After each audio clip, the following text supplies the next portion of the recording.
So here inside our nucleus of a eukaryotic cell, we have our DNA. And our DNA is a helix or double-stranded. Now, our DNA is going to separate by an enzyme called Rna Polymerase.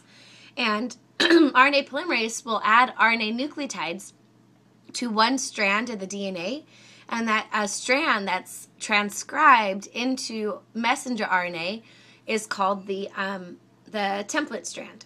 The other strand, like in my picture here, the other strand of DNA that's purple, then just off to the side, is called the coding strand. It's untranscribed.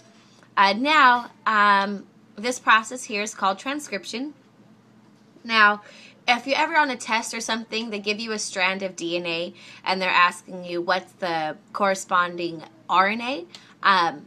This is what they're talking about. They're asking you, here's the DNA, now what's the RNA? And so this is transcription. Now you'll notice that RNA does not have any thymines. Anytime you think there should be a T, because that's how it is in DNA, you're going to put a U instead. Because RNA does not have thymines, it has uracil. It's a different kind of pyrimidine. And so, yeah, that's transcription. Now, the messenger RNA is going to leave the nucleus. Now, in us, in eukaryotes, we're going to have some RNA processing before this happens.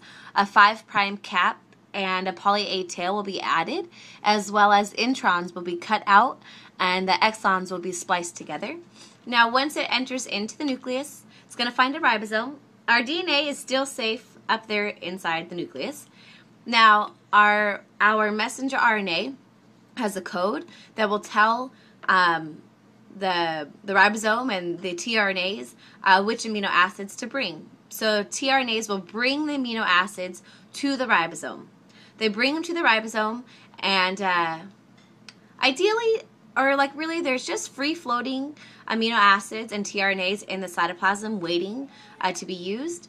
So eventually, though, as the ribosome moves down the messenger RNA, there will be a growing chain or growing polypeptide of amino acids that could form up with other polypeptides or not to form a functional protein.